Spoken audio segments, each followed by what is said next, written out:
शिखा को अपने पति समर के पास गए हुए 2 महीने बीत चुके थे। समर रोज शिखा को समझाता कि अब तुम गांव लौट जाओ, वहां माँ अकेली है। शिखा रोज कोई ना कोई बहाना बना देती। दरअसल शिखा के ससुराल में शिखा, उसके पति समर और उसकी विधवा सास थी। समर के शहर में सरकारी नौकरी लग गई थी, इससे वह तीनों बहुत खुश थे। शिखा ने समर से कहा कि समर, तुम शहर में अपनी नौकरी आराम से करो, मैं गांव में माँ के साथ रहूंगी। जब तुम्हें सरकारी क्वार्टर मिल जाएगा तब हम दोनों भी शहर में आ जाएंगे। समर निश्चिंत होकर माँ की जिम्मेदारी शिखा को देकर शहर में सरकारी नौकरी ज्वाइन करने के लिए चला गया। कुछ महीनों तक तो ठीक रहा, लेकिन शिखा का बाद में समर के बिना कुछ अच्छा नहीं लगता था। वह जल्द से जल्द शहर में जाना चाहती थी। गांव का माहौल उसे शुरू से ही पसंद नहीं था, लेकिन समर को अभी तक सरकारी क्वार्टर अलॉट नहीं हुआ था और अब वह 2 महीने से समर के पास शहर में आई हुई थी और उसकी सास गांव में बिल्कुल अकेली थी। समर को अपनी माँ की बहुत चिंता होती थी, इसलिए वह रोज शिखा से कहता कि तुम गांव लौट जाना चाहिए, माँ का तुम्हारे बिना क्या हाल हो रहा होगा। लेकिन शिखा कुछ भी समझने को तैयार नहीं थी।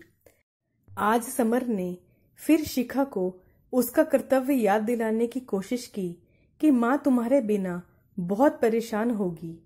उनकी देखभाल का जिम्मा तुमने खुद लिया था, अब तुम अपने कहे से मुंह न मोड़ो।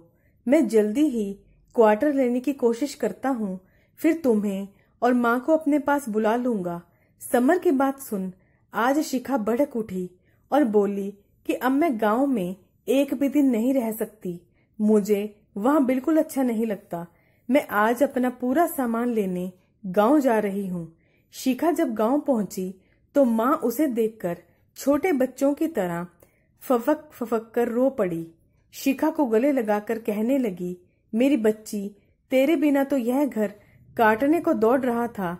तू ही इस घर की रौनक है बेटा, अब कभी मुझे छोड़कर मत जाना, मैं तेरे बिना नहीं रह पाऊंगी। शिखा भी सासू माँ का प्यार और अपनापन देखकर अपने आंसू रोक नहीं सकी और माँ के दोनों हाथों को अपने हाथों में लेकर कहा कि माँ, अब मैं कहीं नहीं जाऊंगी।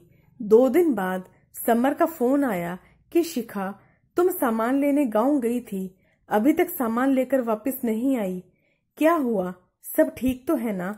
शिखा ने हंसते हुए कहा कि अब मैं नहीं आऊंगी और मैं माँ के साथ गांव में ही रहूंगी। जब तुम्हें क्वार्टर मिल जाएगा तब मैं और माँ एक साथ तुम्हारे साथ रहने आएंगे। समर शिखा की यह बात सुनकर बहुत खुश हुआ। उसे शिखा में यह बदलाव बहुत पसंद आया। दोस्तों, अगर आपको मेरी वीडियो पसंद आती है तो प्लीज मेरे चैनल को सब्सक्राइब करना ना भूलें, वीडियो को लाइक करें, शेयर करें। धन्यवाद।